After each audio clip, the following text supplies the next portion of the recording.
Hello, this is June Smith, Art in June. Another interesting episode that we're going to have great conversation, delicacies of society. We're talking to the one and only Kortez. For those of you who may or may not know, our big event is happening June 19th, and Kortez is going to be our live artist. So I'm so excited, and I know he is too. So, hello, Mr. Kortez. How are you? What is going on? I'm so glad. I'm I'm so doing happy you good. could join me. I'm thankful to be here and just running around like a madman. It's Juneteenth, all these Juneteenth events, Hey, and keeping up with my DJ events, and making art and just having a ball. I'm liking it. I'm loving it. I'm totally here for it. So tell me something. Tell the people who you are because I know who you are, but give them a little bit of sense of who Cortez is. I Well, won't say the last name. You can if you want to.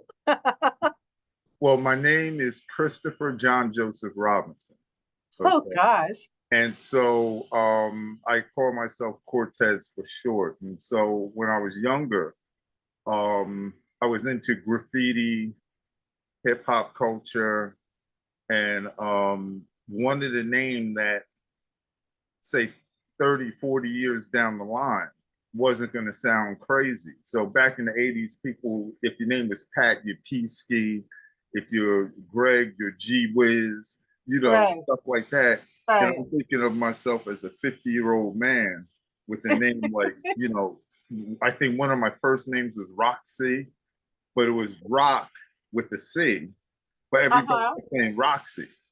And I was like, all right, I can't do that. And then, Cortez came into play and it Cortez sounded is like a cool. real name. It's cool. It's a cool Yeah, name.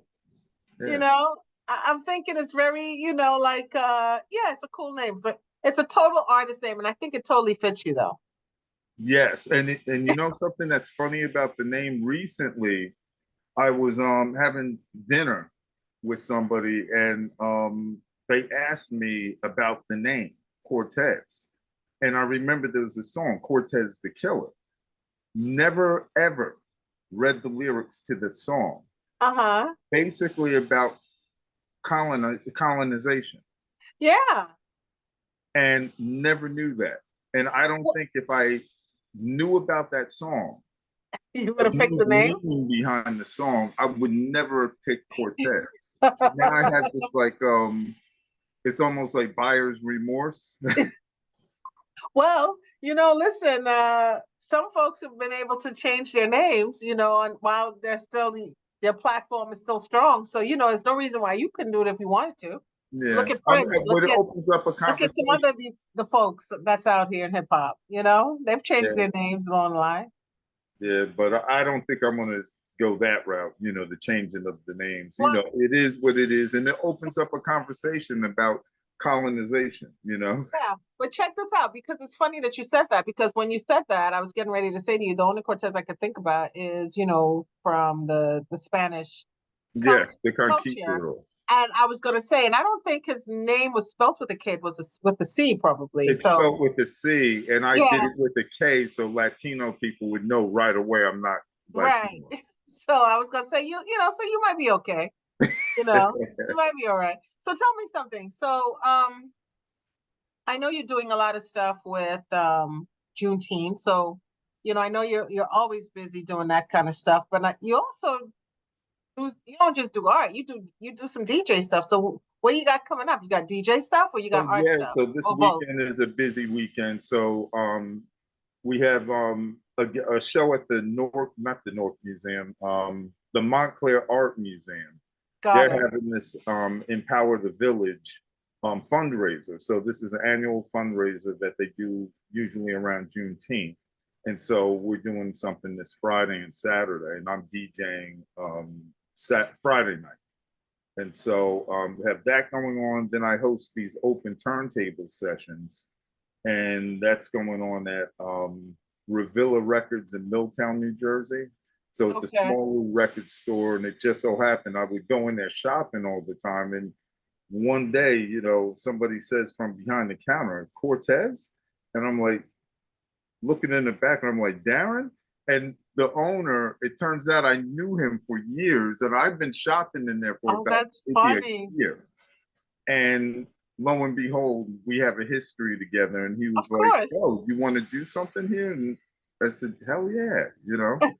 And so we started doing open turntables in his record store. And for me, it's great because I could do some shopping while I'm working, right? Sure, And sure. then I always tell people, listen, we start at 1 o'clock, but the store opens at 10. Come early, shop, and then hang around and play some music. So it works out for everybody. Nice, nice. Of course. Listen, I am a very big believer. By the way, when we get off this call, I'm going to send you my Art in June Delicacies of Society playlist Okay. that I already sent off to the DJ for our event coming on June 19th. Yeah. And that's the real Juneteenth day. Yep. Yep. But which is also my birthday, but I love, love, love music. And so I curated a playlist that I wanted him to play, to download some stuff. It's got 238 songs on there. So tell me your top three. Lenny Top three Kravitz. artists. You don't have to say My, songs, but top three artists. my top three, I have more than three, but Lenny Kravitz, Okay.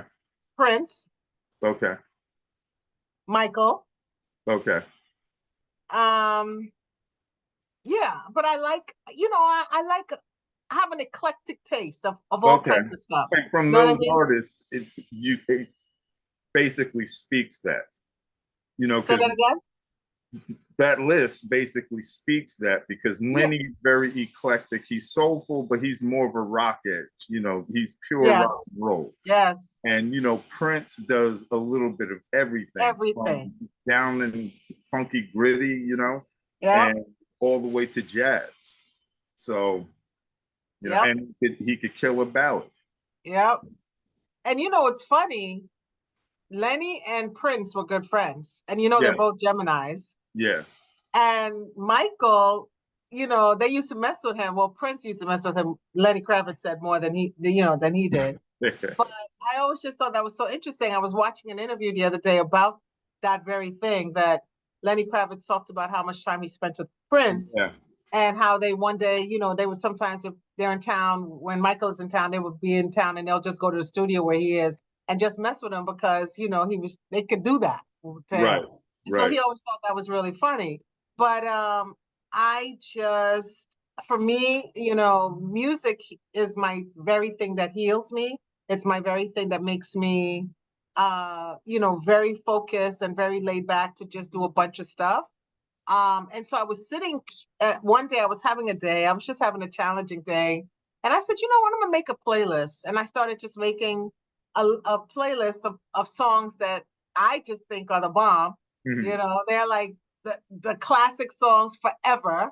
right. When it was said and done, it was like 18 hours of music. That's a beautiful thing, though. Yeah, so I'm gonna send it to you. But we're gonna also share that with folks who come to the event. So if they want to check out the playlist, I'm gonna send it to them. They can go on Spotify, and it's Art in June Delicacies of Oh, okay. Society. Yeah, it's on Spotify. And but yeah, so I've just been jamming to it just because also I want to hear it before the Mm, event. right. There is something I don't want on there, I'm gonna take it off. But for the most part, I've been sending it to just a couple of people who I know are music lovers, and they're like, I really like your playlist. So I'm like, okay, that's a good thing. That's cool. What do you have? What kind of music? Who are your top three? Um, Prince, definitely. There's an artist by the name of Tricky. That Trick, Tricky.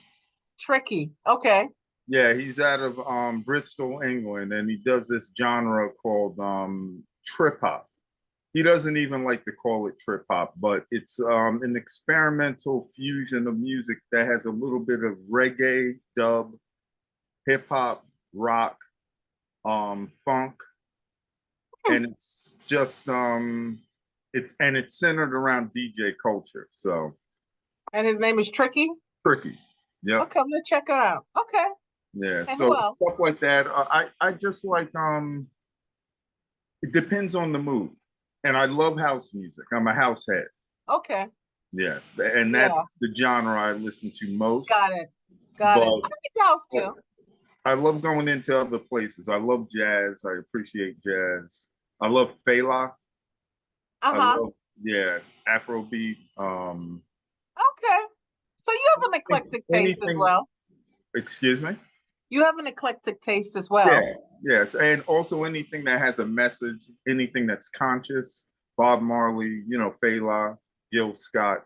And I love Gil Scott. There's a Gil Scott song I play pretty much every morning. Which one? I think I'll call it morning. I That's a love good that. That's like song. my favorite Gil Scott Heron song. Yeah, okay. I play it pretty much every morning. Yeah. It's especially, I'm just having a day.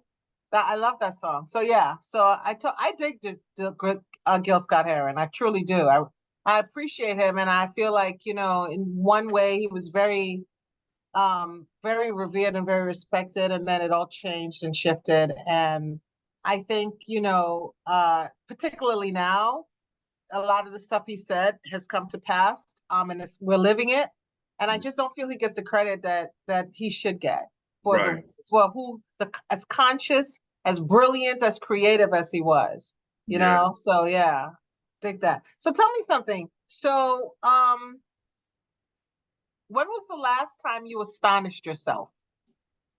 Wait, when was the last time? You astonished yourself. Um, this morning, hanging out with my niece Okay. and being able to influence her without really trying and just getting like pure joy out of the interaction Do and tell. having my daughter there as well to see. Okay. And so my 18-year-old daughter was with, us this morning too. Yeah, yeah. And actually she was babysitting her. I had to go to work. And I had about an hour or two to hang out with them. And even to the point where they did me up with makeup. Oh, okay. And so that was funny. I had this great idea to do something for Pride, to have my daughter, who's an aspiring makeup artist, make Uh-huh. me up and Right. film the process. Right. And so it didn't come out as smooth as I wanted it to be, but it was funny. And someone wrote in a comment, because I shared the pictures on social media, that my daughter's going to always remember this moment. Of And your course. niece is going to remember Of that moment. course. Of And course. so, and it's really about personal interactions and being able to do that. That's what art does. I agree with you. I think that, as I always say, I feel like as much as I think I have been able to impart wisdom and lessons, life lessons on my daughters, I learned so much from them, Yeah. I learned so much from them. I feel like, and I say this all the time, in order for you to be a good teacher, you have to be a good student, and vice versa. And to be a good parent, I think you really sometimes have to learn to step back and not necessarily be a good child, but be able to be open to be a good learner to Yeah. to your children, as a parent, Yeah. because there are things that I learn more about myself, and not about myself as a mother, about myself as a woman, Hmm. when it comes to having conversations with my daughter. So I feel like that's always interesting to me, because you have to kind of know when they're at different phases in their lives, and what role you should now play Right. in their lives based upon how old they become. Yeah. So like, like you were with your 7-year-old niece, right? So like, what did you learn from her today? Um, I learned how much I miss being around family. Yeah. When you have a lot of distractions, your work, me work and work and work, I'm doing so many different things, and it's an easy distraction, and it's an easy way to sometimes step away from that role. Mm, As you know, daddy being at home, yeah, the excuse is, as a man, you say, I'm out here making that money. I'm trying to provide for you. And it's so easy to fall into that trap of using that reason to kind of walk away from not walk mm, away from responsibility, but kind of hide, or maybe not step up in certain got areas. it. Yeah, yeah, It's really easy. yeah, And yeah. and I think a lot of us men do that. I know I don't do it because I'm trying to avoid um, anything emotional. Because emotional, you know, I'm good that way. I'm not afraid to confront certain things. Um, that might be a touchy situation. Like I'm cool with it most of the time. Right. I'm thinking about the other person. Are they going to be able to handle it? You know? Yeah, yeah, yeah, yeah. And also, the other thing I think about that whole, stepping away, am I abandoning? Am I neglecting? Am I whatever, right? Hmm. I think a lot of that also too, let's face it, the bottom line is that parenting is tough work. Yeah. It's tough work. And so, yeah, if I can, indulge in some self-efficacy, or if I can do something for me that I enjoy doing, I may not really want to necessarily do something for somebody else that I don't want to do. Right. That's human. That's a Hmm. real human emotion, not to be negated. But I think for me, I'm always fascinated about the fact that, we as people, as humans, I would say, we are very obligated to doing whatever it is and if we're obligated people, then we're responsible, right? And then, the guilty thing happens when we feel like we're not stepping up, right? So then Right. you step up and then you do all of this other stuff, and then you neglect yourself. So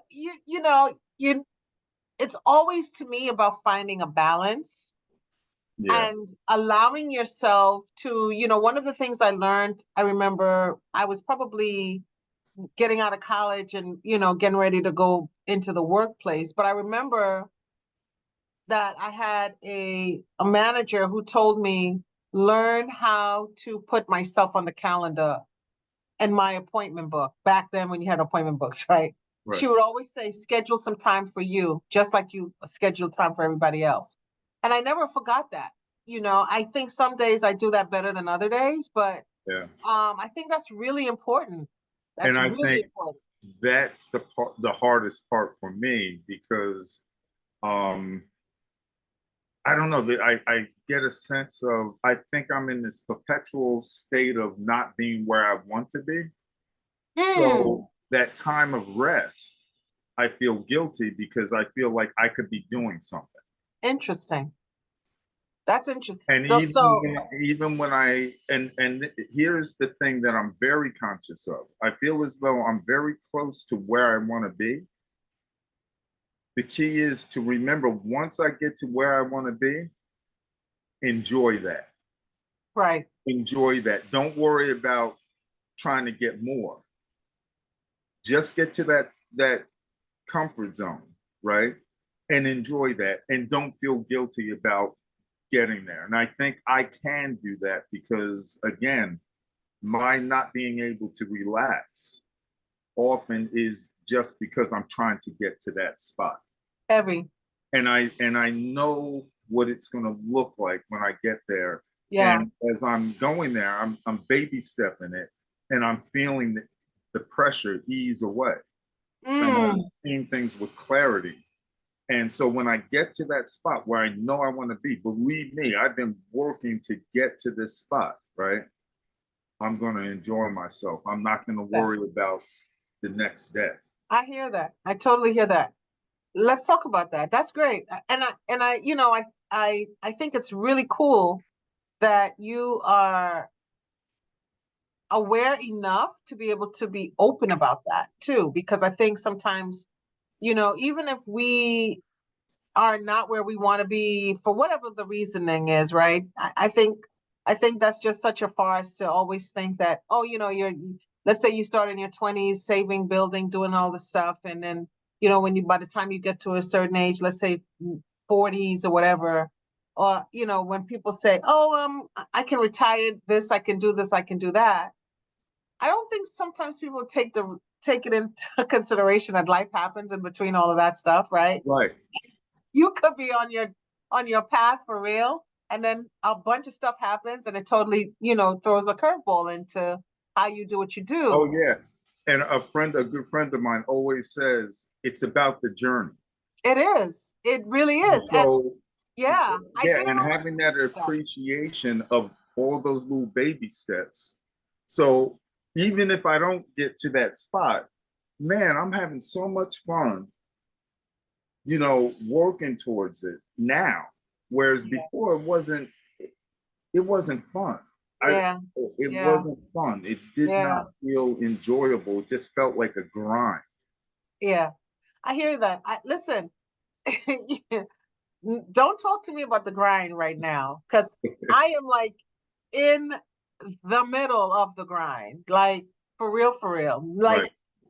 on a part of me feels like this thing has that we're talking about doing, talking about mental health, talking about art, talking about how we're actually doing the work. This is the reason why I'm doing this work, because I feel that so many people that I know are right in this space with us, right?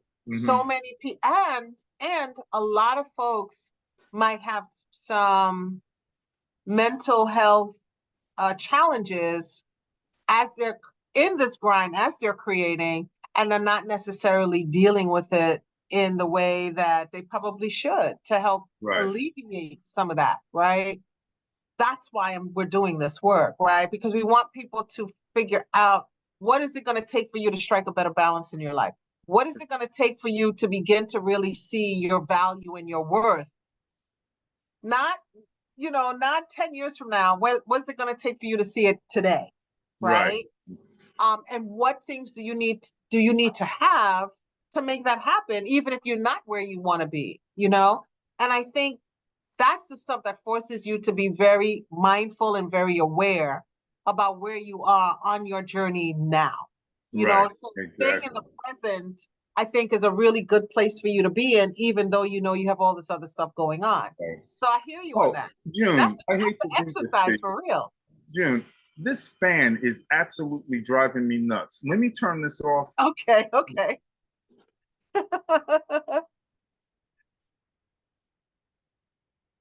I have the air conditioner on and I have this wind tunnel fan right here.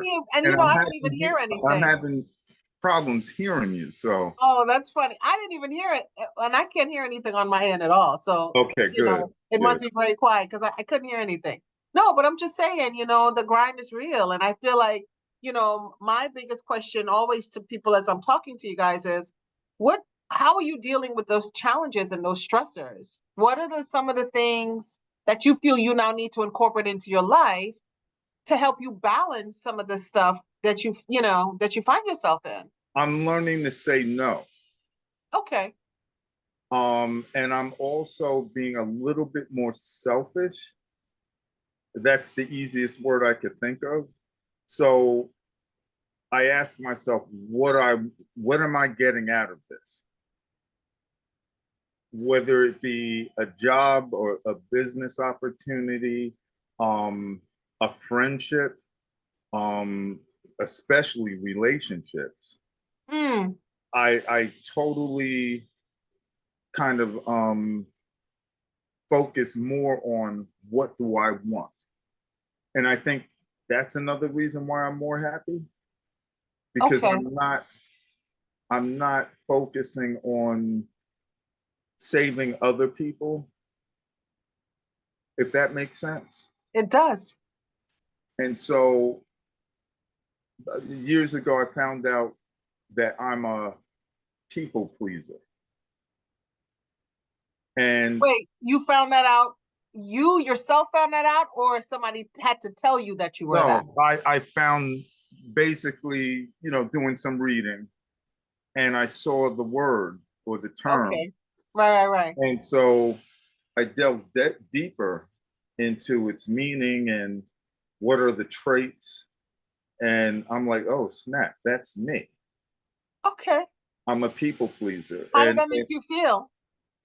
Um, Speaking about it right now makes me feel a little vulnerable. But it's also freeing in understanding that and even having the ability to tell people, listen, I'm a people pleaser. I can't do that.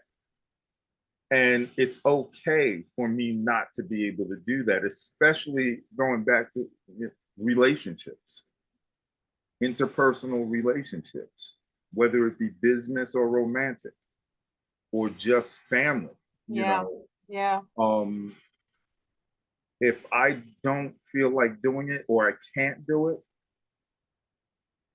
I shouldn't feel bad about that. I feel bad that you're in the circumstance where I can't do it. Okay. But my forcing myself to assist you when I know it's going to take away from me, I can't do that anymore. I hear you. And it feels actually very freeing to understand that and also to see like it manifesting right in front of me and me being able to call it out and say, all right, this is not for me. I had a conversation the other day. A friend of mine said, oh, this guy, you got to meet this dude. He's, you guys are into the same things. I see a collaboration. And I was like, all right. So he called me up. We spoke on the phone. And in the conversation, I noticed that I can't get in a word, and I could talk. And for me to notice that, right? And I'm trying to do better because I could talk. If we start talking about art or music, I could chew You're you. in. You know what I mean?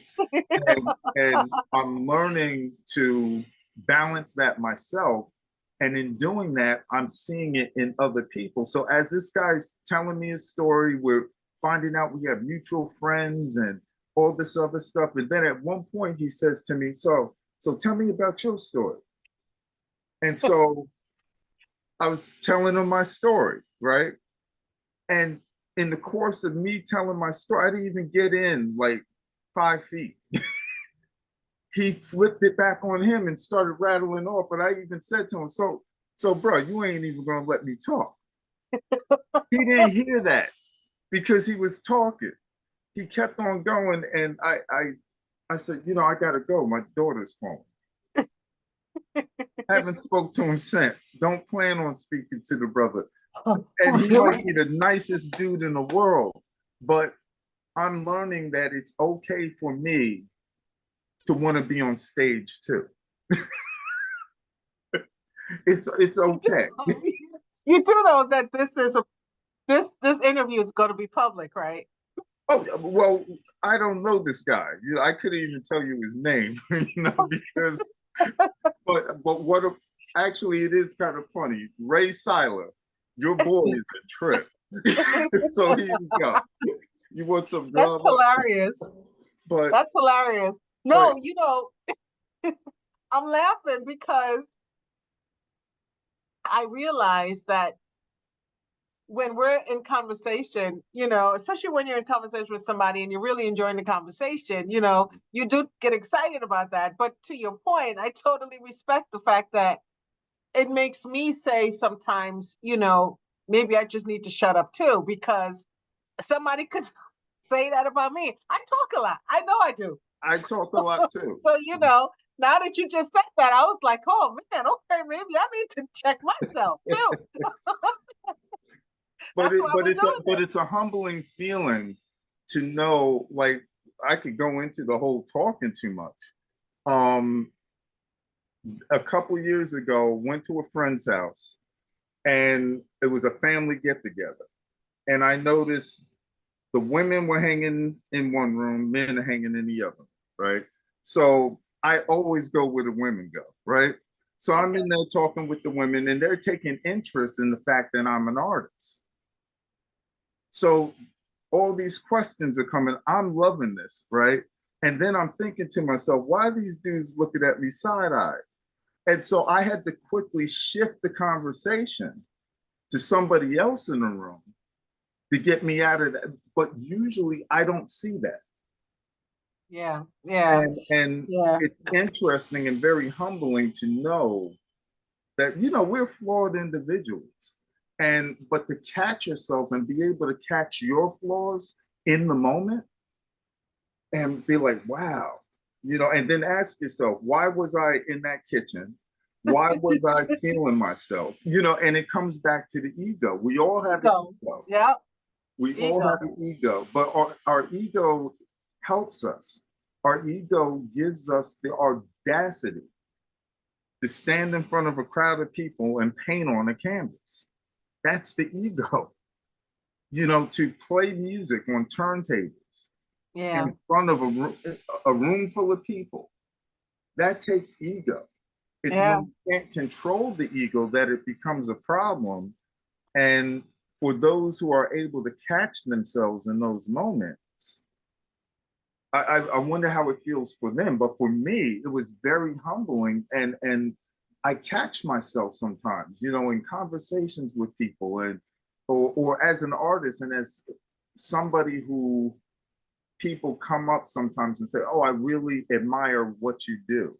You inspire me to do something," and to hear that, it feeds the ego, you know. Absolutely. You know, it's funny. When you called me earlier today, we were talking about connecting tonight.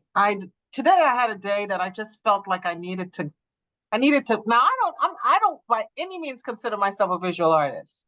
Mm-hmm. Okay. I am a writer by trade. That's what I think I do very well. Okay. But I like to sketch. And ever since I was a child, I always would do that, right? And so today I said to myself, I kind of want to paint something, I want to create something because I think sometimes for me, I need to create something to feel better about whatever I might be going through in my own head, right? Right. But as I'm doing the work,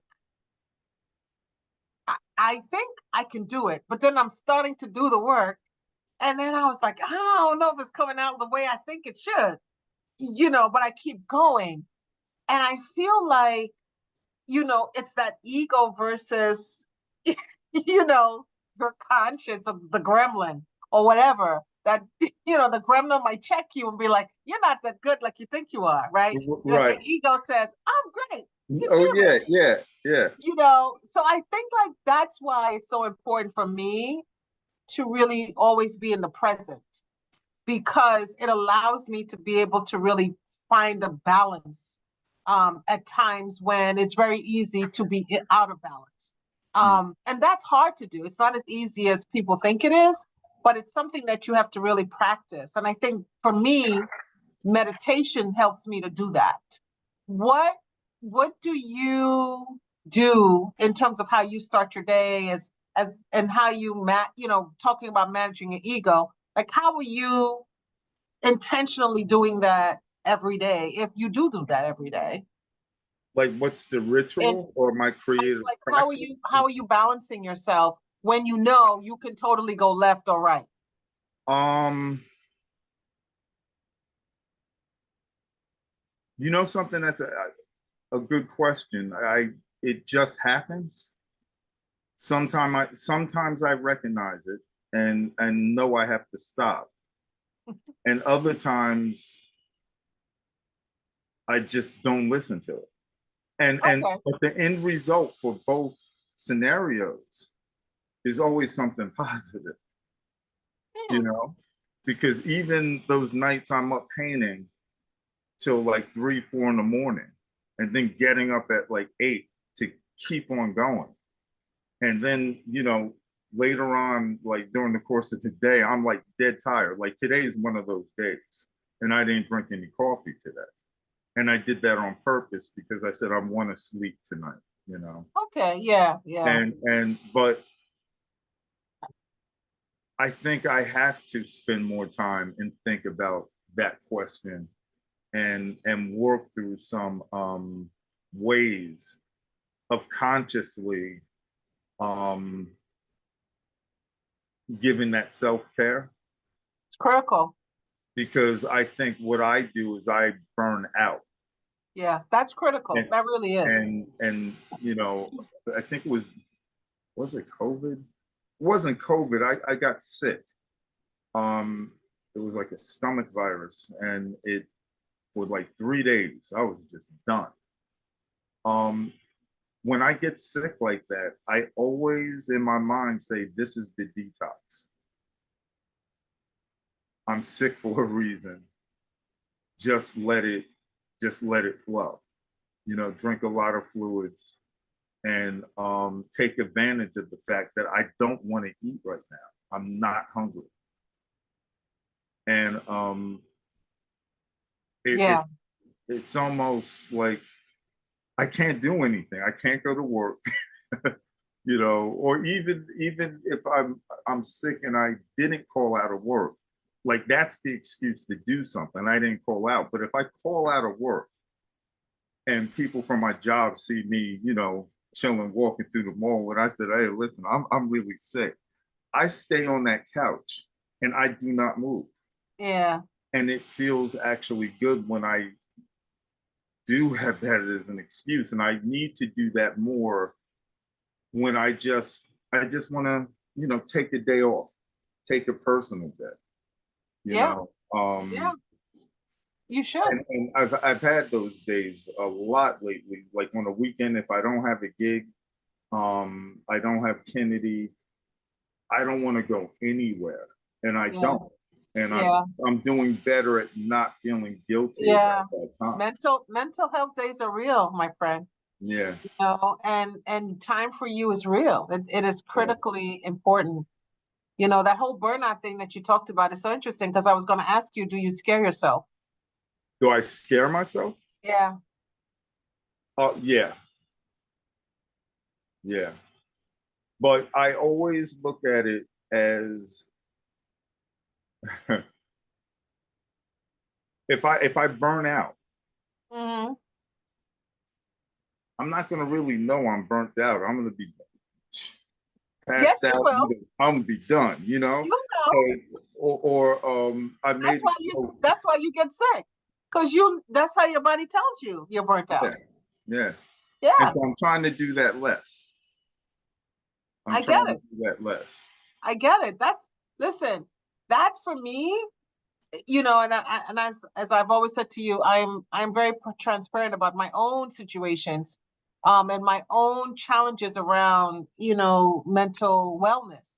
But for me, if I am not careful, I will work to the point of exhaustion. And when that happens, it never ends well.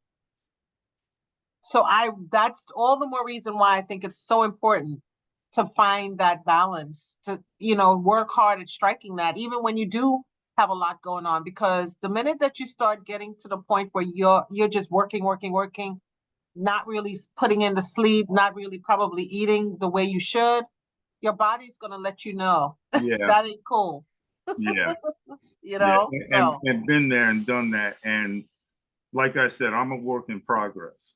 I'm that's so good. yeah. I'm here taking off my boots. I'm getting comfortable. Well, you know, we're almost at time because we've talked. We started a little bit late, but you know, I feel like an hour always, and I say this almost at every interview, an hour goes so fast. It really You does. know, it goes so fast when you're having conversations, and you know, you look up and you're like, oh my God, it's been an hour already. So I always try to kind of be mindful of that, just because I know, you know, people are they got lives. You know, Yeah. everybody's not doing what I'm doing. You know, I took a break. I didn't even eat, but I took a break because I started doing my little stuff on my deck, and I got so involved in it. And I looked at the time, and I was like, "Oh, I gotta clean up. And I you know gotta go. what's funny? I gotta go talk to Kortez." It's a lifestyle. I'm realizing that with everything that I do creatively, It's a lifestyle. Yeah. And I'm just now realizing that not everybody wants to be a part of that lifestyle.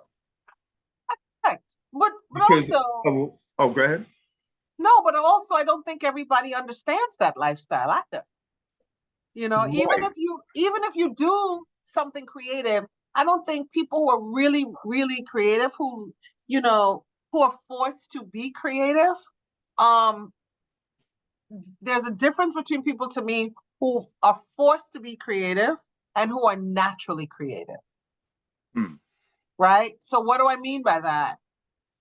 You can be a creative person doing some really cool things, but know how to knock it off at 5 o'clock, right? 9 to 5, if you're doing a gig or whatever you're doing. And then you can go home and you can take care of your family or do whatever else. For some of us, I think creativity is our artistry. It's in our blood. It's in our DNA. We're not just creative, but we actually it's how we move. It's how we make decisions. It's how we do certain things. I know that if I start feeling down about something, whatever that may be, I do two things. I play music and I do something creative. I have to write, I have to, you know, do paint, I have to Yeah. sketch, I have to do something. Yeah. And then I feel better. Yeah. And when I'm at my most comfortable, even around other people, I'm creative.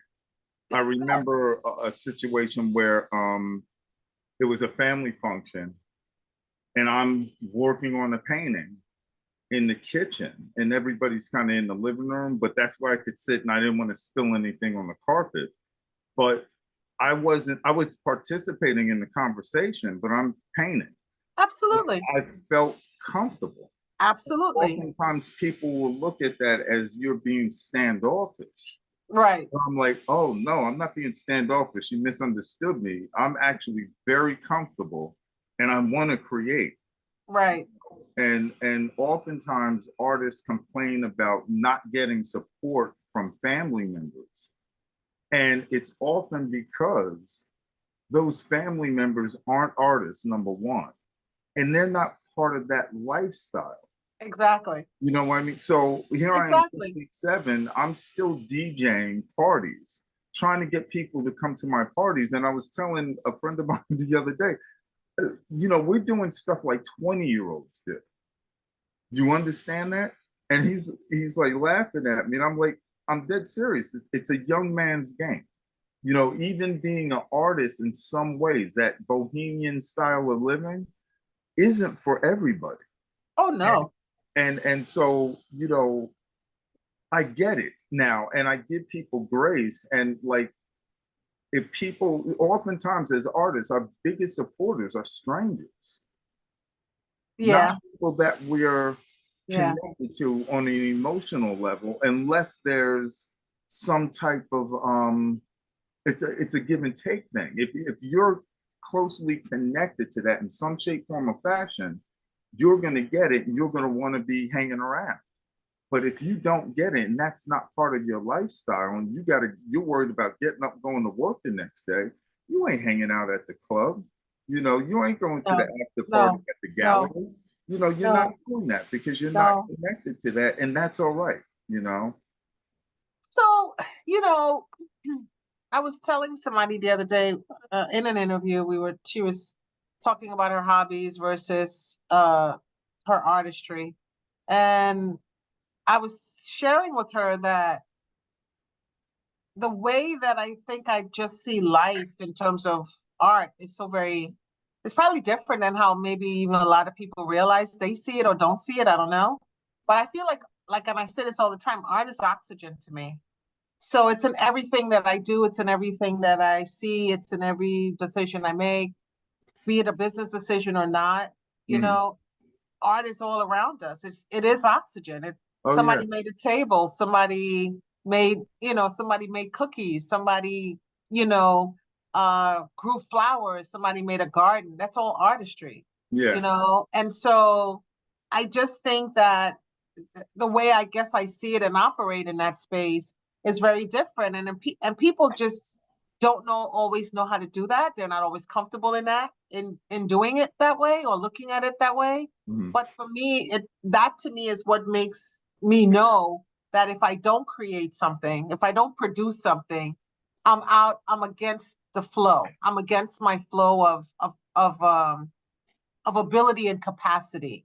And I think that to me is the reason what makes this work we're doing so necessary and so needed, because I think there are folks who feel like they don't resonate with a lot of other people. You're that square peg in that round hole.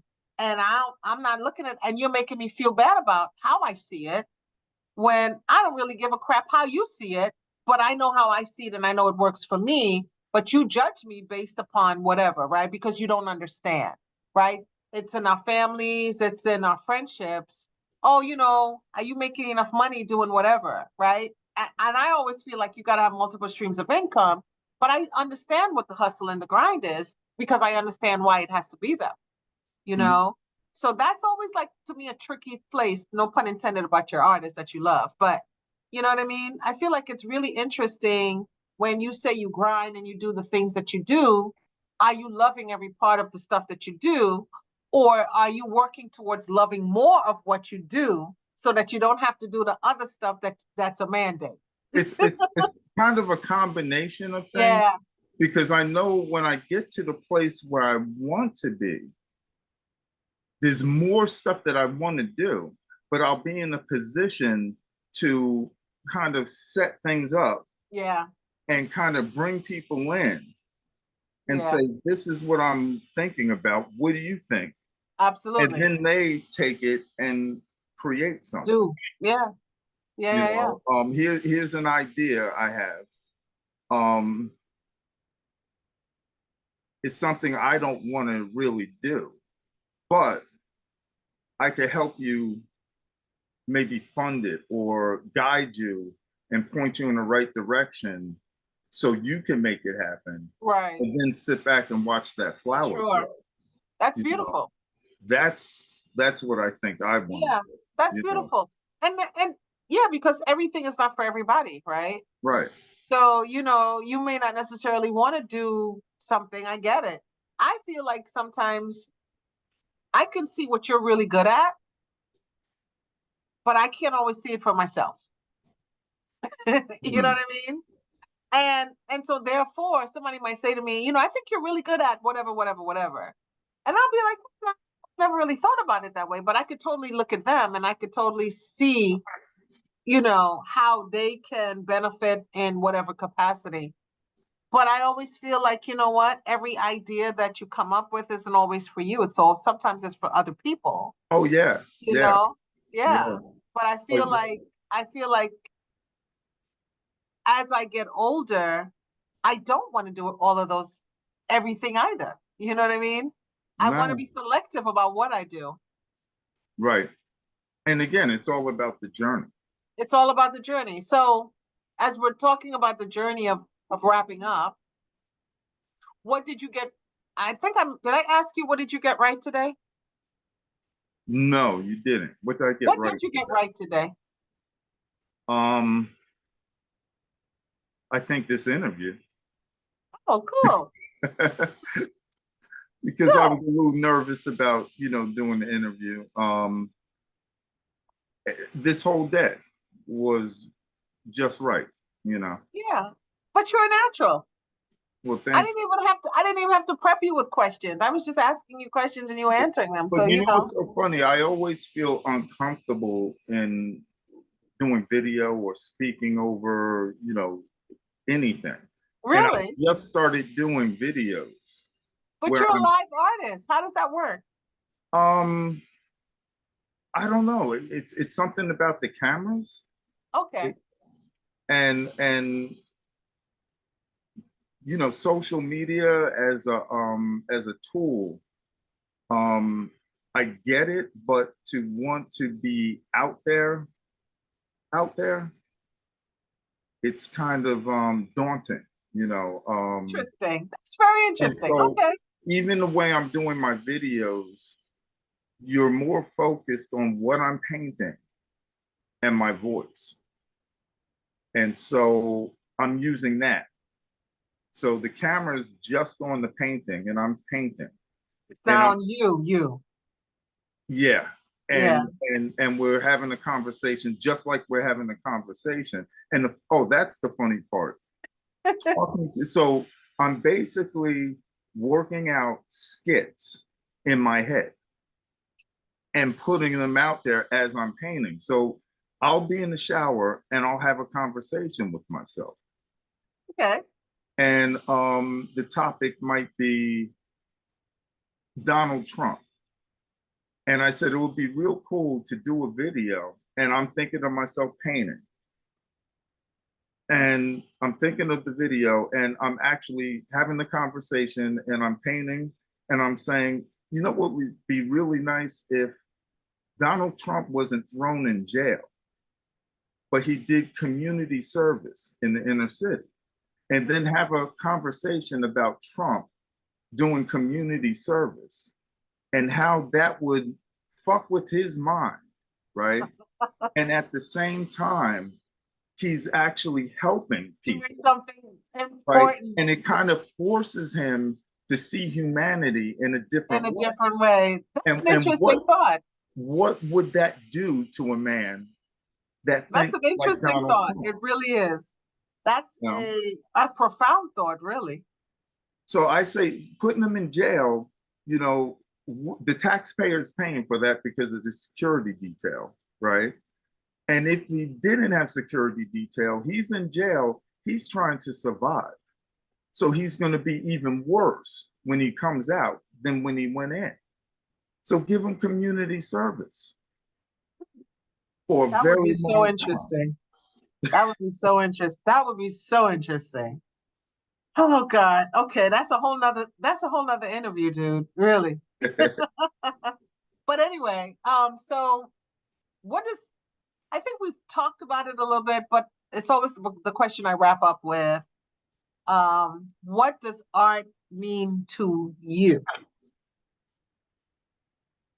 It means so many things. I can't sum it up in this short sentence or, you know, a very brief paragraph. It's life. Got it. Say no more. How can people find you? Instagram, website, all that stuff. My website is esotericurbanism.com, and you can find me on social media, Esoteric Urbanism. And on esotericurbanism.com, you have a menu. And if you go to the DJ culture section of the menu, all of my Gathering of Tribes events pop up. And it kind of gives you a background on the music and how the music connects to the art. So esotericurbanism.com. Yes. And at Esoteric Urbanism for IG. Yes, IG. Are you on TikTok too? Excuse me? Are you on TikTok? I am on TikTok. Haven't done a TikTok video. I'm working on that. Okay, well, I'm not laughing at you by any means. I don't have TikTok. It's just too much. I know everybody says it's like the new hot thing. I'm not there yet. I got YouTube, I got LinkedIn, I got Facebook. It's like a reel. It's too much. Yeah, it's like a reel, you know. Yeah, it's too much. But I would rather do TikTok than Twitter. I'm on Twitter as well. Yeah. I don't like Twitter. Yeah, I don't like Twitter anymore either. So, I mean, I do have a Twitter account, but I just don't really use it as much. So, yeah. Yeah, but, IG and Facebook, and then Kortez the artist. Kortez the artist on Facebook. Yeah. So, I think I might need you. Wait. So on Facebook, you're Kortez the artist. Okay. I just want to make sure that we have everything that we need. Yeah, and Esoteric Urbanism. Got it. But if you go Esoteric Urbanism, if you go to the website or just Google it, or what's the other one? Go. It pops up, and only me pops up. Got it. Cool. So, sir, it's been a pleasure. Absolute pleasure. I am excited to see you on June 19th at our event. It's going to be wonderful at Season. Anybody who wants to join us, feel free to send an email to foundation@newbridgehealth.org. and folks can come and check out Kortez doing some really great stuff for the community and for health, mental health, and for the arts and for Juneteenth. It's all going to be a blast. And my birthday. So, you know, a shameless plug, whatever. But anyway, thank you so much for joining us. It's been a pleasure having you. Yes, thank you. And I guess we'll see you soon. Yes, yes, ma'am. All right. Take care.